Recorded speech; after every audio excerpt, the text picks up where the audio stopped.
The music that you've been dropping since I bounced, ain't it? Like, for real? When I heard your last shit, I thought that shit was AI. I have made albums that definitely probably would not be the top of my list. Encore, okay. Relapse, which I believe Encore is a better album than Relapse. And I always say that if it wasn't for Relapse, I wouldn't have been able to make Recovery. And if it wasn't for Revival, I wouldn't have been able to make this album. So yeah, it is the death of Slim Shady. With the release of Eminem's new album, The Death of Slim Shady, I decided to rank all the solo projects in M's catalog in a tier list from best to worst, with S tier being the best and D tier the worst. And we will do this in chronological order, starting with the debut album Infinite, which was released in 1996. This album wasn't strong enough to be taken seriously by the industry. A lot of M fans skip it, or worse, don't even know about it, or don't even care to check it out. It's not even on streaming and only sold around 1,000 copies, which is of course a commercial flop, especially for a white rapper. He hadn't found his own style yet and tried to sound like a mix of Nas, AZ and Master Ace. Most of the songs here are forgettable. I would be shocked if M ever performed these on stage. 11 tracks, 8 of which I don't really care about. Just mediocre and nothing special. The ones I do like are Open Mic, Tonight and Infinite. Although none of these tracks are worthy of being in the top 50 for the best Eminem songs. The peaks on this album aren't strong enough.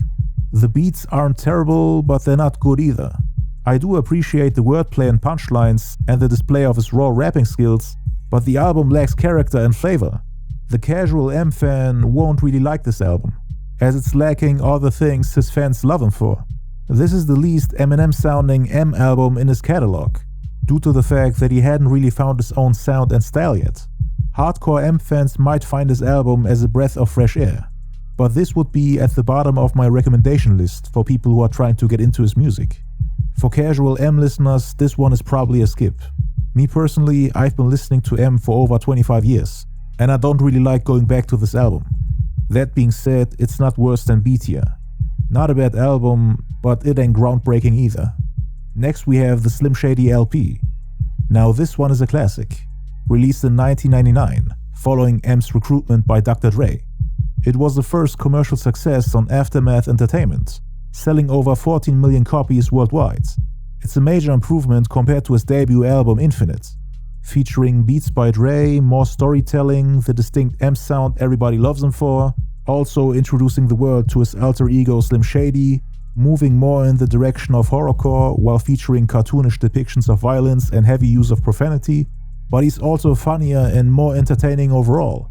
A lot of the lyrics on here are satirical and comedic, but he also has deep, personal and emotional tracks on here like Rock Bottom, which is actually one of my favorite M tracks of all time, rapping about his frustrations of living in poverty and the struggles of raising a little girl under those conditions. On this album, he mentioned his daughter Haley and his ex-wife Kim a lot actually, and his fans really loved how he opened up and put his insecurities on display. He rapped about his fears and frustrations, which made him more relatable.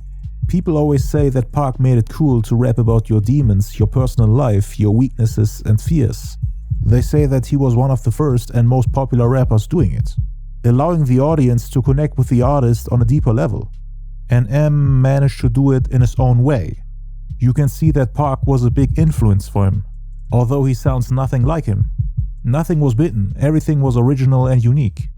And that's why this album is regarded as one of his best pieces of work. And of course sonically it's top tier, with songs like My Name Is, which I remember seeing on MTV back when it first came out, Guilty Conscience, where he's going back and forth with Dre, Brain Damage, If I Had, 97 Bonnie and Clyde, Role Model, Rock Bottom, Just Don't Give a F, Bad Meets Evil, which is a collaboration with the rapper Royce the 5'9", with whom he later did a collab album together, and Still Don't Give a F. Those are just some of the tracks I love on this album. Oh, and also Get You Mad, which they put on the bonus CD. It was actually a Sway and Tech song, but I think it's a great addition to the album. The Slim Shady LP is obviously going into S tier. It's a hip-hop classic. A year later, he then dropped probably his best album to date, the Marshall Mathers LP. It's the 5th fastest selling album of all time, the #1 in hip-hop. 1.78 million albums in the first week alone. He took over the game and became one of the biggest artists of the 2000s, selling over 35 million copies worldwide. This guy has more diamond plaques than most rappers have platinum and gold plaques. It's insane. The Marshall Mathers LP is a more personal and emotional record compared to the Slim Shady LP, which meant that the millions of fans who ran to the record stores to buy his albums could relate to him, feel his pain and struggles, and connect with him even more now.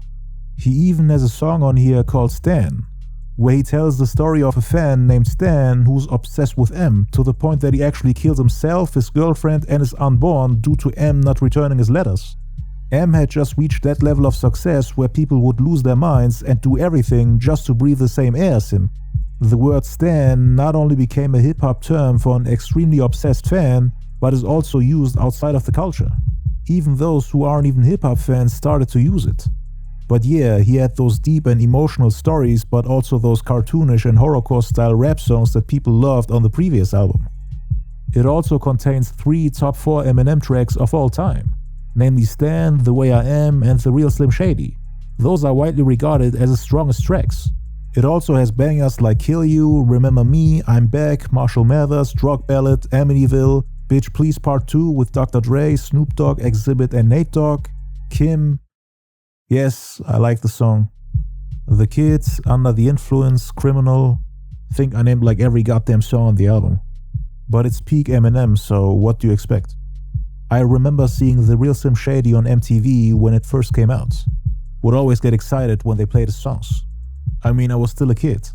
His music videos were always hilarious. That whole era with Missy Elliott and Ludacris was truly special. They always had the best music videos in the game.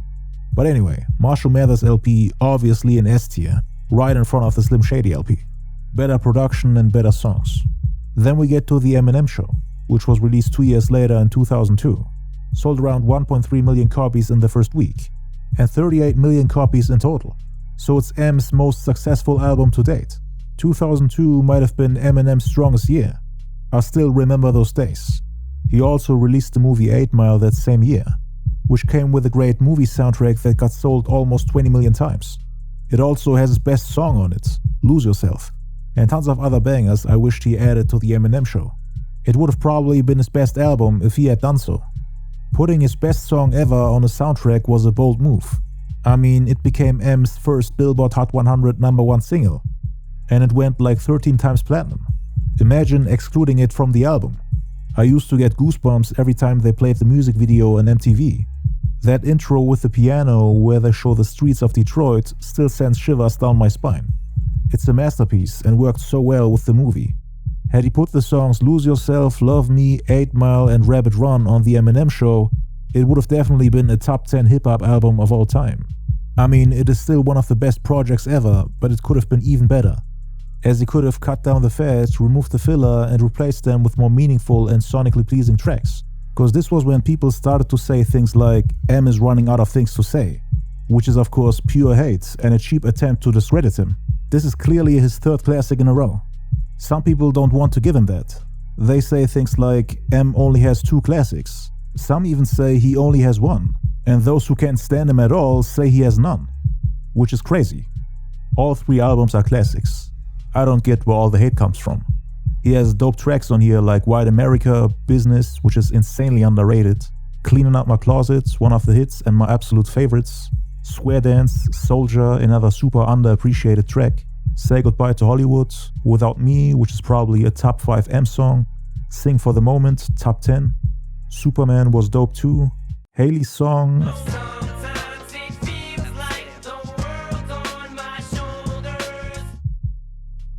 Then we have When the Music Stops with D12, Till I Collapse with Nate Dogg, which is definitely a top 10 track, and I also like the bonus track Stimulate.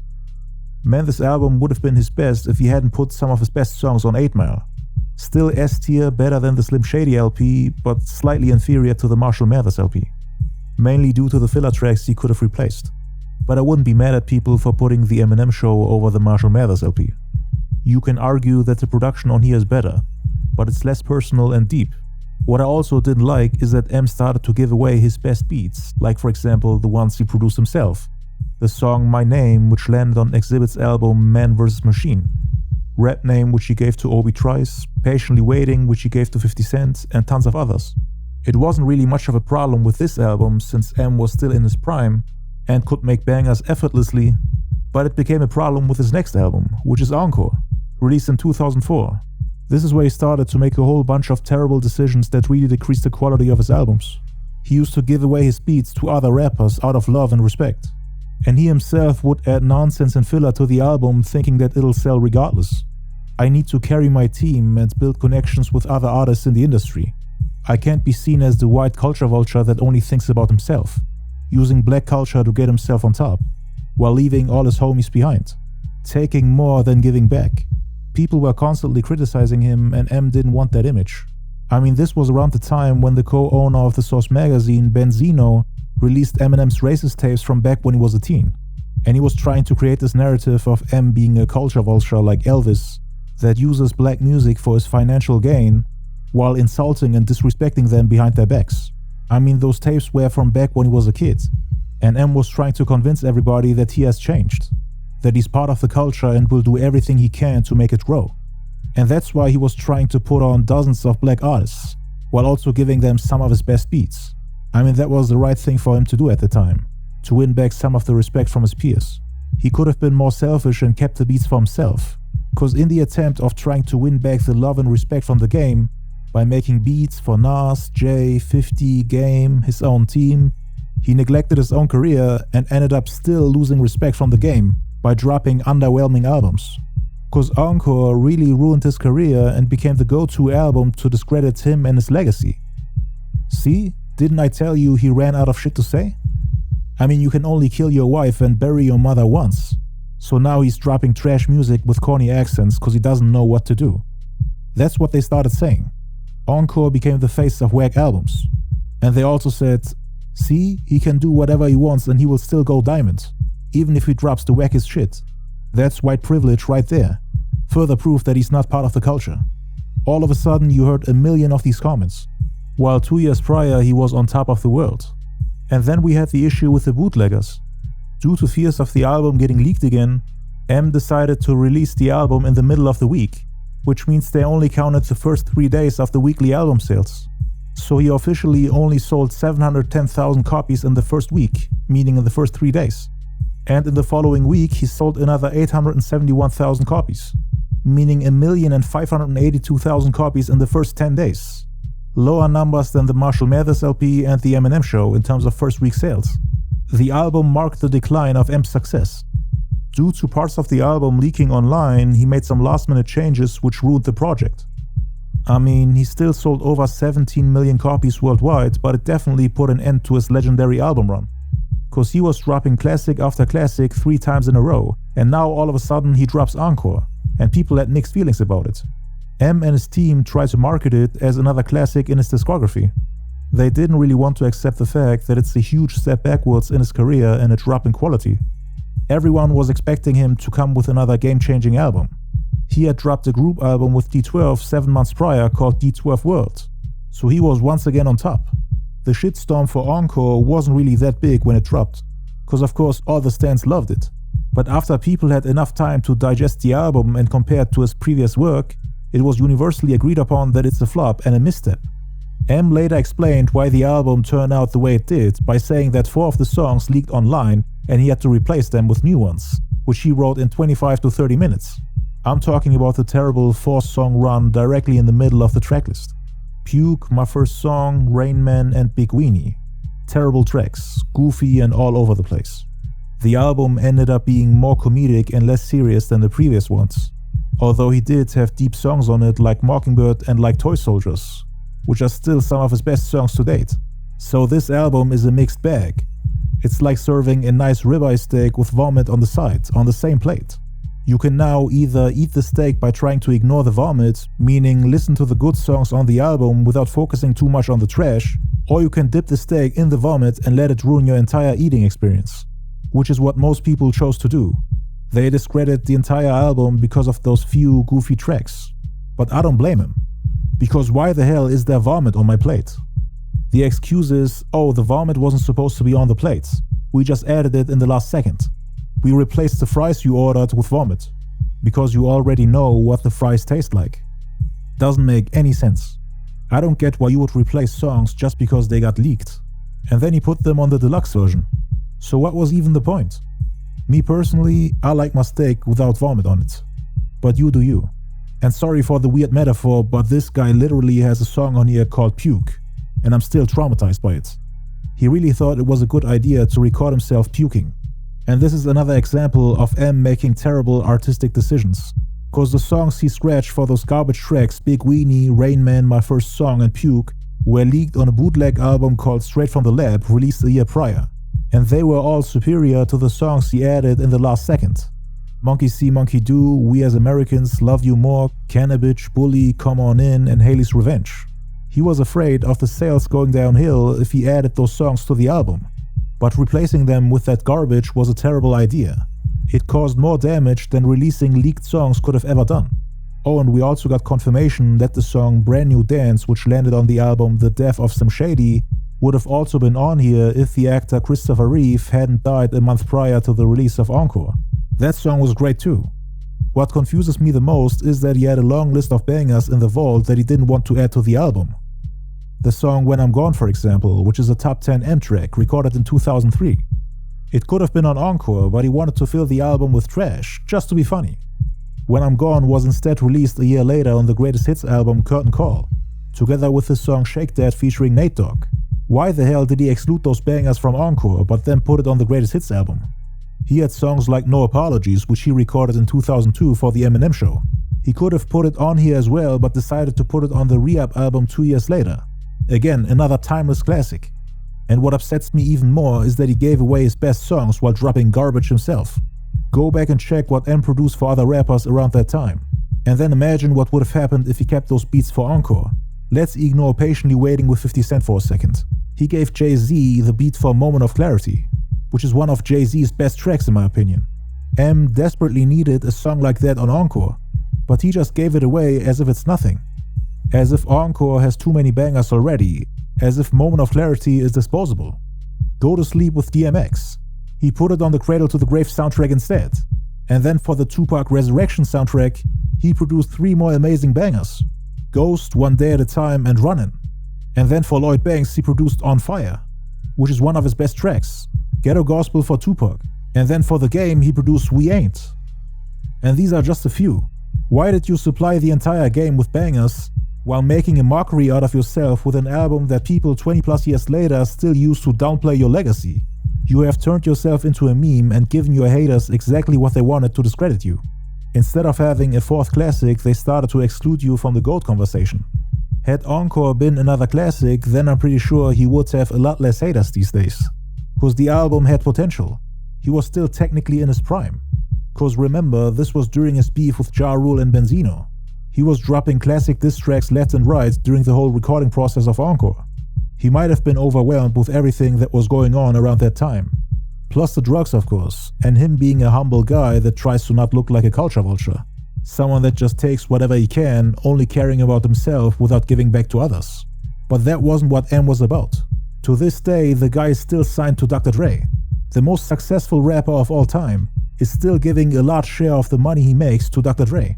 Every other artist Dre signed turned his back on him and moved on, including 50 Cent and Kendrick, just to make sure that the money that would have gone to Dre goes to them. But M is the only one who refuses to release a song without Dre getting a check for it. So I just find it funny when these people try to call him a culture vulture, in an attempt to discredit his whole legacy as if he's not one of the greatest to ever do it. But anyway, let's take a look at the tracklist. I will name all the tracks I like on here. Evil Deeds, Never Enough, which is a super underrated track with 50 Cent and Nate Dogg. Yellow Brick Road, Fire as Well, responding to all the racism accusations. Then we have Like Toy Soldiers, which is one of his best songs. Mosh is dope too. Just Lose It, dope. Ass Like That is alright. I don't like the accent, but the song itself is enjoyable. Mockingbird, top 10 Eminem song of all time. Encore, Curtains Down, dope as well. Then we also have the bonus tracks on the deluxe, We As Americans, Love You More, Ricky Tikki Talk, all fire. But I still want to beat Eminem's ass for only putting them on the deluxe. They should have been on the actual album. People would have felt differently about this project without those trash songs he added in the last second. The majority of the listeners probably hasn't checked out the deluxe. Those songs are on the level of some of the tracks on the EMINEM Show. But yeah, the album is a mixed bag. The hate is justified, but people should stop pretending like there are no good songs on the album. The peaks on here are comparable to the ones on the EMINEM Show. But most rap fans these days will deny it. They think Encore is the worst album ever. So where do I put this album? Y'all will hate me for this, but it's a classic. S tier.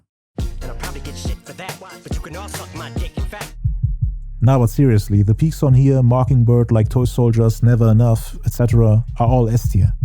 There are also a lot of tracks that are A tier. Unfortunately, we also have D tier songs and also songs that are mid. The peaks are too high for me to just put it in C tier. Plus, I grew up with this album, so it means a lot to me. I witnessed that whole era as a kid. The whole beef with Michael Jackson on Just Lose It, seeing Mockingbird on MTV, one of the saddest and most emotional tracks in hip-hop history, Like Toy Soldiers, wrapping up all the beefs he had at the time, and then also showing Proof's death in the music video 2 years before he got shot and killed for real. Yellow Brick Road, responding to all the racism accusations from Benzino and The Source magazine. This album is indeed one of the most important ones in his discography. It's not one of those albums that you can just skip. The peaks are on prime Eminem level, but the lows are as low as you can go. It's more important, has better production and higher peaks than Infinite. If we would do something like a mini versus and compare the top 10 songs on both albums and put them against each other, then Encore would definitely win the comparison. Infinite only has like 3 good songs, but none of them are top 50 in M's catalog, and the rest of the songs are mediocre.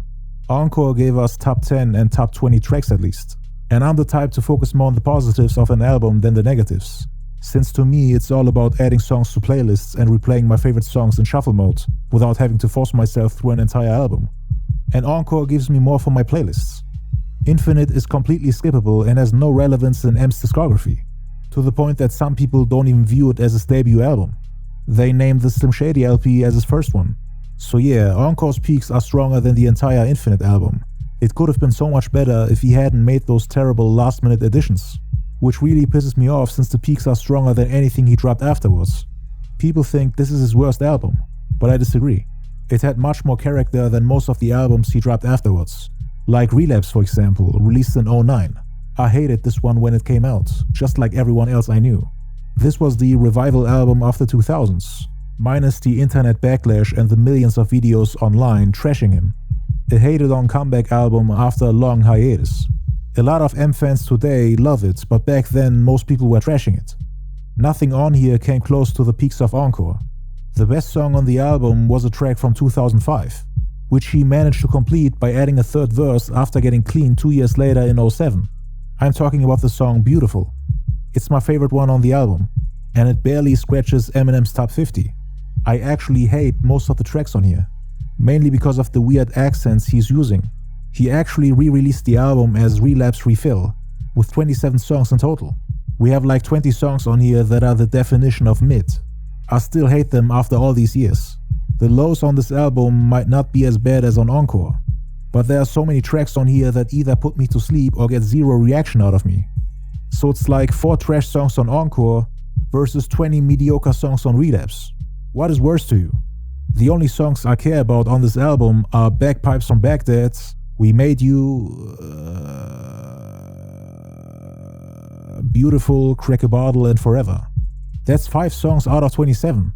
Forever ain't even a real album track. M just added it to make the album look less mid. The song is actually from the LeBron James More Than a Game documentary soundtrack. But yeah, the top 5 songs on Encore are better than the top 5 songs on Relapse. Same goes for the top 10. Sure, the lows on Encore are way worse than anything on Relapse. But again, does it really matter when all you're trying to do is add bangers to your playlist and compile a top 100 songs list for an artist? I don't focus on the trash, I focus on the gold. And Encore did much more for me. It wouldn't change much for M if Relapse never existed, and I can live without it. Everything on here is forgettable, and the Refill re-release didn't make it any better, cause M acts like the re-release saved the album. I had Encore over Relapse back in 2018, and most people disagreed with me, but M himself agreed that same year. If we're talking about what they artistically brought to the table and how they enhanced their discography, Relapse is completely skippable compared to Encore, cause Encore is more important to Eminem's story. Nothing on Relapse is as meaningful for M's career or as dope as Mockingbird, Like Toy Soldiers, Never Enough, Yellow Brick Roads, and even Just Lose It, which is a better version of We Made You. We Made You is like a rip-off version. And I know a lot of Relapse fans will be upset about this, but I'm putting it in B tier behind Encore, and slightly above Infinite due to its having better production and actual hits.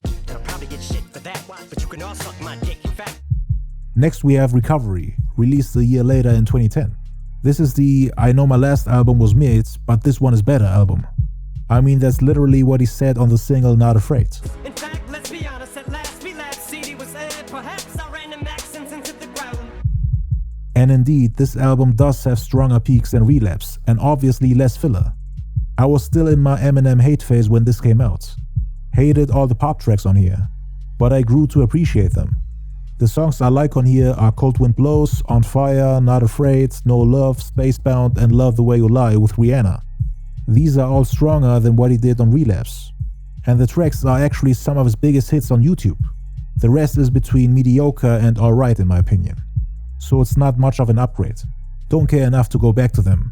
But you know, that's just me. I only listen to the best of the best. Don't care to listen to songs that are just alright. I only want to hear bangers with replay value. There's also too much yelling on here, and the beats are not good enough for a rapper of his caliber. This album features a large variety of different trap beats, and I still don't like most of the production on here. Plus, just like Relapse, it wasn't as personal as his previous albums. Nothing as heartfelt and deep, while at the same time sonically pleasing. But then again, it's all subjective. Some people absolutely love Recovery M, like all the YouTubers and corny white rappers. If you don't like Pop M, then this album might not be for you. I didn't like it either when it dropped, but now I appreciate some of it. The best songs on here may deserve a place in M's top 50. Then again, they're still too poppy for my taste. Spacebound and Love the Way You Lie especially. Just not the type of hip-hop I want to listen to. I'd rather listen to most of the tracks on Encore, as weird as it may sound to you. But that album has more character to me. It encapsulates more of the elements of Eminem I like. And it's closer to the distinct sound of prime Eminem, which I fell in love with as a kid. Recovery Eminem is just harder to relate to. This album feels cold and soulless, robotic almost. Maybe I'm just blinded by nostalgia. A lot of Recovery fans will disagree with me, but Encore is superior. Next we have Marshall Mathers LP 2, released in 2013. I was still an Eminem hater when this came out.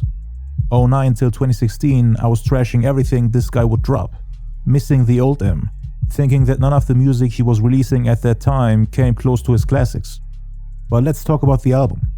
I remember Rap God being the biggest thing on the internet when it dropped. The music video reached 1 billion views on YouTube in no time. I actually enjoyed it when it came out. Of course not as much as Prime M, but I had my hopes up for the album. The internet was going crazy, and when the album dropped, most people praised it, including almost everyone in my class. I was just about to finish school when it came out. But back in my neighborhood, most people didn't really mess with it. I grew up in the housing projects where it's mostly immigrants like my family and me. My classmates, on the other hand, were all suburban. I somehow managed to graduate from one of the most respected schools in my country, but I was obviously sticking out from everyone else. I mean, I was poor and they came all from rich families. They didn't really like the music I was listening to, and I didn't like their music either. So yeah, my classmates all loved the album, and I was the only one hating on it, arguing with them. He still had that robotic flow and delivery. And this time he not only tried to have pop rap on his album, but also rap rock. So he was merging genres, just like on his previous album. And you guys know me, I prefer traditional hip hop. So I didn't like most of the singles.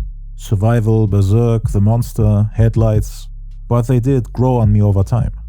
But I also had an issue with his flow and cadence, sounding offbeat at times and robotic, trying way too hard to impress the listener with his rhyme schemes and wordplay, to the point where his flow and rhythm suffered from it. Like on the song Bad Guy, for example, which was supposed to be a sequel to Stan. And that was a huge issue for me since I expected a banger on the same level as the first one. Stan is a top 3 Eminem song. Bad Guy ain't even top 100. And that's disappointing as hell. But again, the album did grow on me over time.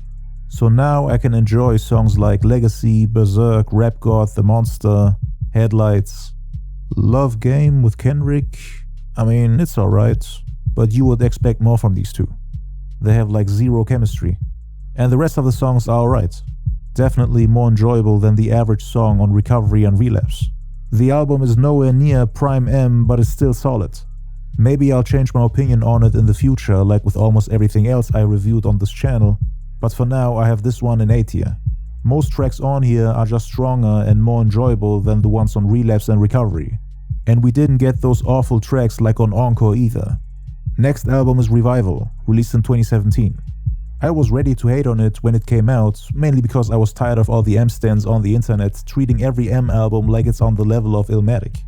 Especially those videos and comments of them saying M is better than Pac and Nas because he can rap faster. I was tired of that nonsense. But then for the first time ever, I actually saw a huge shitstorm on the internet before the album even came out. And tons of hate in M's direction right when the tracklist got released. So I thought, oh wow, maybe this time we can listen to the album like normal people, instead of immediately overpraising it the second it drops. And when it came out, I listened to it a couple of times not knowing what to think. This was the 4th album in a row from M that I didn't like. And this time it seemed like not even the stans can defend it. Most tracks on here are pure garbage, but I have to say the last 2 tracks kinda brought back the love I had for M in my childhood. I grew up with an Eminem that was vulnerable and spoke straight from the heart about his own weaknesses, insecurities, mistakes and demons. And he could put everything in a song and make you feel it. Music with tons of replay value. He was able to dive into every personal aspect of his life, could speak on topics that most MCs would never rap about, since most people don't want to expose parts of their lives that they're not comfortable with. And especially in hip-hop, you don't want to seem vulnerable. Nobody wants to give their enemies, haters and critics ammo to hit you where it hurts the most. M was always praised for his ability to make those kind of songs. But after his hiatus in the mid-2000s, he had kinda evolved into this stone-cold, emotionless, robotic rap god. Someone that you just can't relate to, even though he was always known for being relatable. So I couldn't connect with him as a fan anymore. Was always used to hearing personal stories from him. But it seemed like his new music was all about trying to convince people how lyrical he is, how fast he can rap, how complicated his rhyme schemes are, while forgetting about everything else that matters, and losing his artistic soul in the process. But now, after about a decade of me hating on him, I was finally able to feel his music again. Cause Castle and A Rose are more or less like apologies and explanations on what happened during that hiatus. He talks about the time when he overdosed on drugs in 2007, and also apologizes to Hailey in a goodbye note, breaking down all the things she and her family had to go through around that time when he overdosed. His music hadn't been this deep and emotional since the song When I'm Gone. The song Castle ends with him saying goodbye to Hailey and then overdosing in his bathroom. The story then continues in the next song, A Rose. He's laying in the hospital bed and cataloging his thought process in what could have been his dying moments. Talking about Proof's death, his daughter, brother, mother, and all the milestones that he would have missed had he truly passed in 2007. And at the end of the song, the beat switches back to Castle and he continues the theme of rewinding the tape, flushing down the pills and thanking the nurses for saving his life, talking about all the accomplishments he had after the incident, saying that he's glad that his story didn't end there. He put all those painful memories into those 2 songs, and it was executed perfectly. Not just the concept, but also sonically. These 2 songs really made me quit being a hater, at a time when everyone was hating on him. And I don't blame them. Out of 19 tracks, I can barely find 5 that are worth revisiting. Walk on Water wasn't strong enough. I like the concept, storytelling and lyrics, but sonically it's missing something. Believe is actually one of my favorites on this album. Once again showing himself from his emotional, insecure and introspective side, instead of trying to be the emotionless robotic rap god M that spits 1,000,000 bars per second.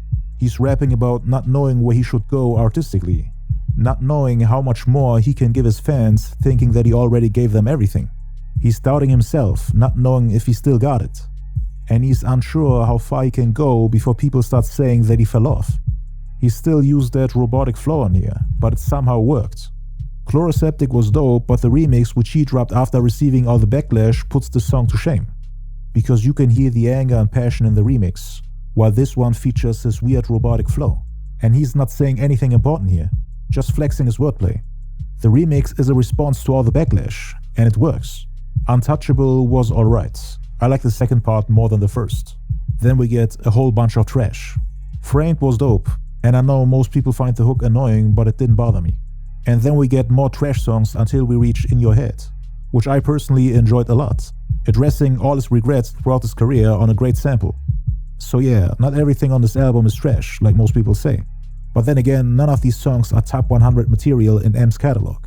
Except Castle and A Rose, of course. They did have an impact on me since they got me out of my hater phase.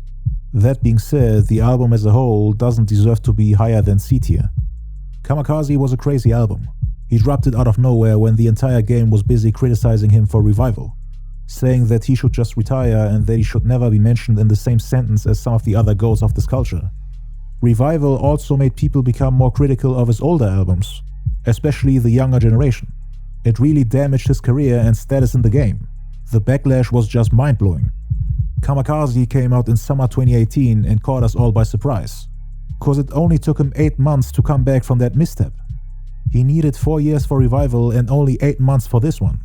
I woke up to some new music thinking that he rushed a half-ass project, just to save his reputation and undo the damage. I was worried thinking that he just added another misstep to his legacy, but most people actually liked it. He started dissing the whole rap game and critics. I actually dropped a video on this which had like 17 million views, before YouTube made me take it down just like all my other compilation style videos in 2022. I lost like 200 videos with 350 million views in total, but you can still check them out on my second channel. But anyway, this album really lacks replay value. I enjoyed it a lot when it came out, but now I don't really go back to all these tracks. I really like The Ringer, Greatest, Lucky You, even though I'm not much of a fan of Joyner Lucas anymore. And Stepping Stone was another song that was needed. It was about his rap group D12, and how he quote-unquote abandoned them after Proof's passing in 06. Like I said earlier, I really appreciate his more personal songs. Songs with substance, songs that have purpose and meaning. And they of course also have to sound dope. I was waiting for him to talk about D12, the group I grew up listening to. Just like how I waited for a song to wrap up the whole thing about the 5-year hiatus after Encore. Those are important moments in his career that needed to be addressed. I needed some heartfelt songs from him to close those chapters. And he did that with songs like Castle, A Rose and Stepping Stone. Those songs serve a purpose and are an integral part of his legacy post-Encore. All the lyrical miracle stuff where he's showing off is just a cherry on top.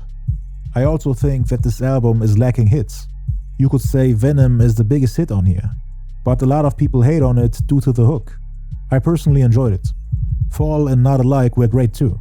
Loved all the disses on the album. He was definitely more hungry on here than on the last one. I also wish that he had added Killshot on here as a bonus track. Some rappers do that to boost their album streams. It would have been a great addition. But yeah, songs I don't like on here are Normal, Kamikaze, Nice Guy and Good Guy, meaning about 1/3 of the album. 2 tracks on here are skits, so I like 7 out of 11 songs. But none of the songs on here are worth being in M's top 50. That's why I would say Marshall Mathers LP 2 is superior. The top 5 songs on that album are just better. I also think that the peaks on Encore are stronger, but you have to get through more trash and mediocre songs in order to get to the good ones. I would say Kamikaze is a weak A tier and Encore is a strong B tier.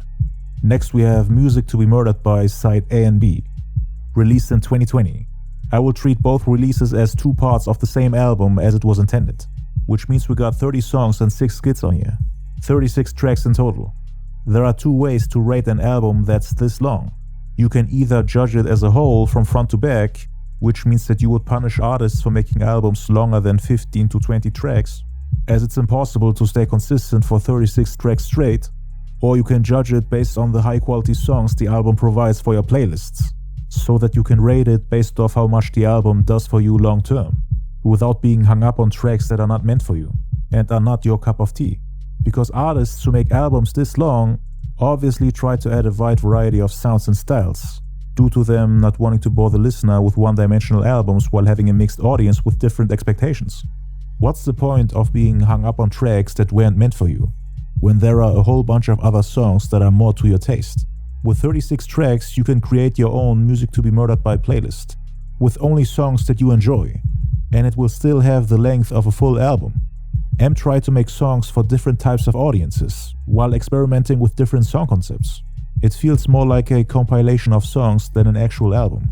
So deducting points just because not every song targets that one audience group that you are in is just unfair.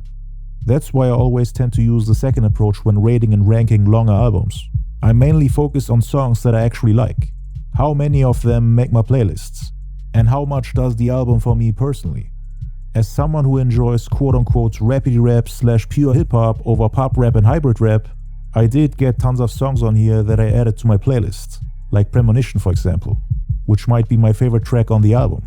We also have Unaccommodating with Young M.A., You Gonna Learn with Royce, Godzilla with Juice WRLD, Darkness, Yaw Yaw with Royce, Black Thought and Q-Tip, Luck It Up with Anderson .Paak, I Will with Slaughterhouse minus Joe Budden.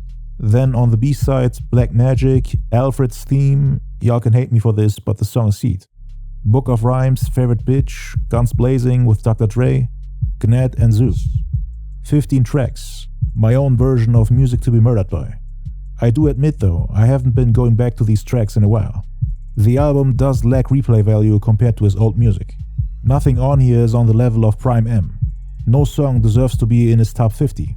But again, there's a whole album worth of good tracks on here. I mean, I just gave you 15 songs. So I'll put it in A tier.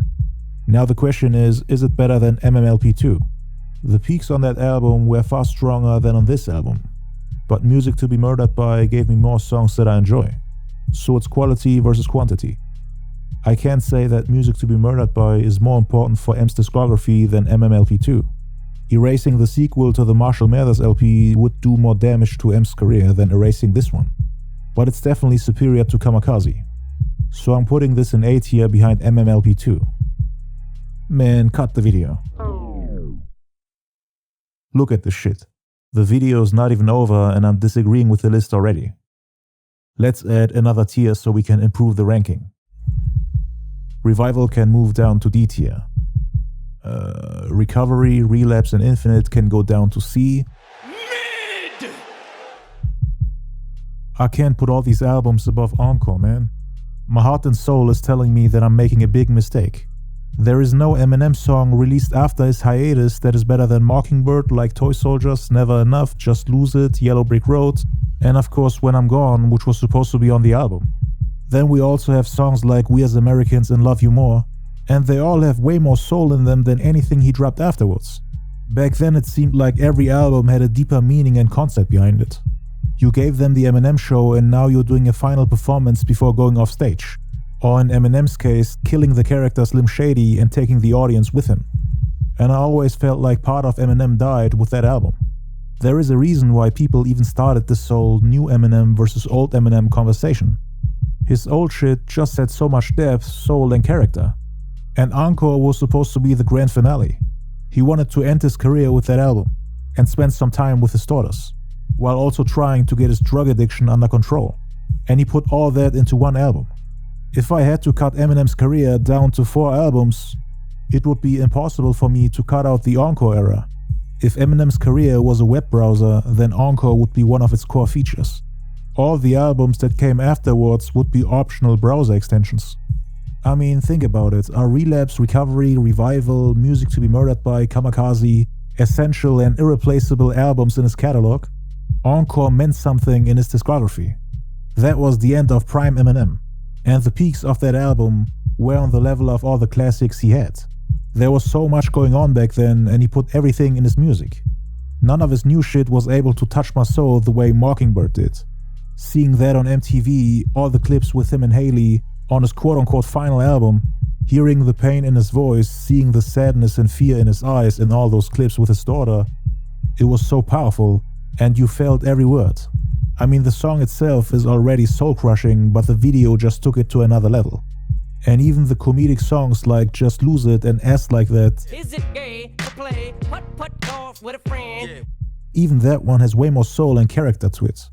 I don't care what you say, y'all can cancel me and unsubscribe. Encore is going into A tier in front of all the other albums. Y'all can bitch about it in the comments, dislike the video and pull up, I don't care.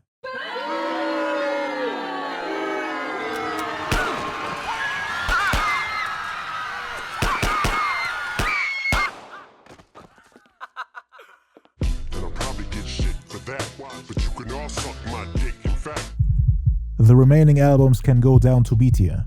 The peaks on Encore shit on everything he dropped afterwards and are way more fun to listen to. I don't even bump his newer music as much as his old stuff. The replay value in his more recent albums are lacking. Go back and listen to Encore again before repeating what everyone else is saying. But anyway, Let's move on to his latest album, The Death of Slim Shady, released this year in 2024. On first listen, I thought the album was just alright. There was nothing really that stuck out to me aside from the song Houdini, which I loved. It was nostalgic and brought back a lot of memories from my childhood. I still remember when they first played the music video to the song Without Me on MTV. I even saw the making of. MTV used to have those shows with exclusive behind the scenes footages, and I used to watch them all the time. So seeing the music video to Houdini and then also the making of brought back a lot of memories and made me feel like a kid again. The whole concept of Slim Shady coming back is perfect in my opinion, cause it also brought back some of the things we loved about Prime Eminem. The album kept getting better and better for me with every listen.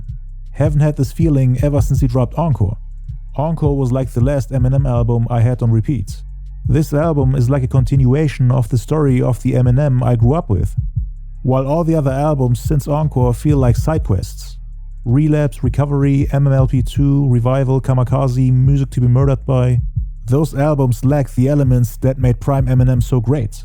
The voice filters and concepts Eminem used on this album really gave you the feeling that the Eminem that died after Encore came back to life, picking up where he left off to finish the story. Cause the concept of Encore was basically him giving his fans one last show after the MMLP Show. Going out with a bang, literally. Shooting the audience and then himself. There's even a goodbye note on the CD of the album. And the song When I'm Gone, which again was left off Encore, was supposed to be his final song before killing off the character Slim Shady. The shooting at the end of the show can be heard on the final track on the album. Bye-bye! This would mark the death of Slim Shady, this song.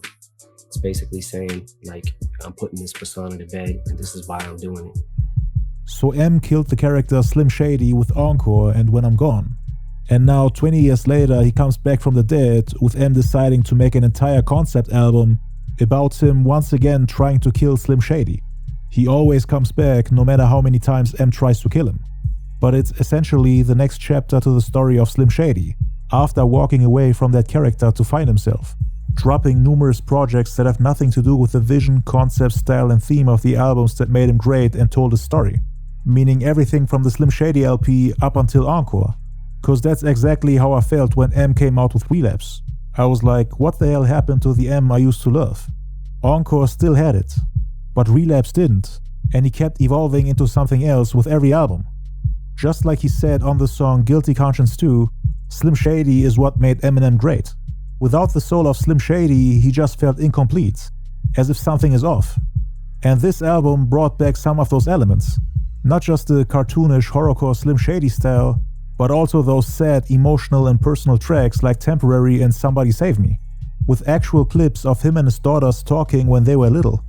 It gave me those Mockingbird and When I'm Gone vibes from a time when he was about to kill the character Slim Shady.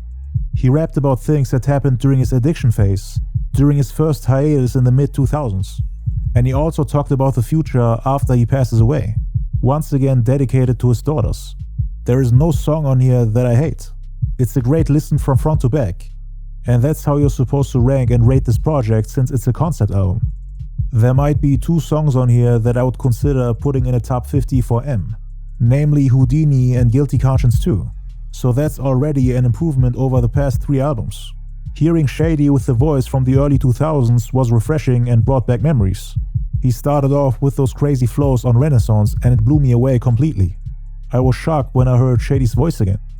The voice filters worked so well and reminded me of all the things I missed from Prime Eminem. I always said that his albums after his first hiatus in the mid-2000s are soulless, and that they don't really have much of a purpose in his discography, just dropping more projects to sell a couple more units, and to convince everybody that he can rap his ass off. He tried bringing back the Slim Shady alter ego in his previous albums too, but it didn't really work. You can't replicate the iconic character of Slim Shady by just rapping like a maniac on drugs, out of control, killing people and dissing everybody. People always dumb down the character and reduce him to one aspect, making it seem like it's easy to rap like Slim Shady. But he had a very unique rapping style, tone of voice, character and charm on the mic. Something that's really hard to reproduce once you get old. He used a mix of old verses from leftover tracks from the 2000s and a bunch of filters applied on newly recorded verses to recreate that iconic voice. And it worked. Shady comes back from the dead with the same mindset and level of maturity as in the early to mid 2000s, forcing himself back into Eminem's life, trying to show him that he ain't nothing without him, that he should be grateful, while M is trying to close that chapter, making sure that the character Slim Shady stays dead, because he keeps coming back from the dead. The two go back and forth on numerous tracks and it worked really well. They actually sounded like two completely different people, with M being the more mature one who's now in his 50s trying to keep Shady under control. They joke around, discuss a wide range of topics and even diss each other. The songs aren't on the level of anything on the Marshall Mathers LP of course, but to hear a 52-year-old M 22 years past his prime rap this well and still produce enjoyable songs, while bringing back some of the elements we all loved as kids and missed for the past 20 plus years, merging the old with the new while making it seem so effortless is mind-blowing and truly remarkable. I didn't expect the album to be this good. I was actually worried that we might slip into another relapse or revival moment where he comes back from a long hiatus and drops an underwhelming album that wasn't worth the wait. But he did everything right this time. Every track is solid. No songs that are 10 out of 10s like his classics, but at least an 8. My favorite tracks on here are Renaissance, Habits, Trouble, even though it's a bit short, Brand New Dance, Lucifer, Antichrist, Fuel with JID, actually one of my favorites on the album, Houdini of course, my favorite, Guilty Conscience 2, Temporary, Bad One, and Somebody Save Me. Think I named like every song on the album. I'm putting this album in A tier behind Encore, as the peaks on there were too strong, and again, I grew up with that album, so I have great memories listening to it when I was a kid. I put it above the Marshall Mathers LP too, and I know it had bigger hits like Survival, Berserk, Rap God, and Monster, but the rest of the album, if we would go song for song, the Death of Slim Shady is sonically superior to me. There are so many tracks on MMLP 2, especially with the deluxe version, that I just don't like going back to, while the Death of Slim Shady is a great listen from front to back. And even the hits on MMLP 2 aren't my go-to tracks when listening to Eminem's music. But maybe this is all just recency bias, and I'll feel differently about it a couple weeks from now. So who knows? But it's definitely better than Music to be Murdered by. If we go song for song and compare the best tracks on each album, then the Death of Slim Shady would be winning, which is crazy knowing that Music to be Murdered by has 36 tracks. But that's just my opinion. Let me know how you would rank these albums, and make sure to check out my last video called Every Diss on the Death of Slim Shady. Can't believe I haven't dropped an Eminem video in 4 years. Anyway, see you in the next video. Peace.